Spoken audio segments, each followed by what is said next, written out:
যদি দেখেন যে আপনাকে কেউ ছোট করার চেষ্টা করছে, মানে কথায় কথায় শুধু বাহানা খুঁজছে আপনাকে কিভাবে ছোট করা যায়, তাহলে বুঝে নিবেন আপনি তার থেকে অনেক বেশি ভালো আছেন।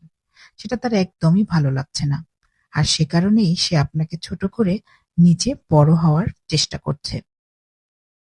আর যদি দেখেন সময়ের সাথে সাথে সেই সম্পর্কটাও নষ্ট হয়ে যায়, তাহলে বুঝে নিবেন সেই মানুষটি কখনোই আপনাকে পছন্দ করত না। আসলে তার প্রয়োজনেই সে আপনার সাথে সম্পর্কটা রেখেছিল। এখন যখন সে দেখতে পেল যে আপনি তার থেকে অনেক বেশি ভালো আছেন, সেটা তার একদমই ভালো লাগছে না। এজন্যই সে আপনার সাথে আর সম্পর্ক রাখবে না।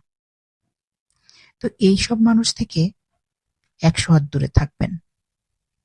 বরং সেই সব মানুষকে মূল্যায়ন করুন, যে আপনার সাথে সবসময়ই ছিল।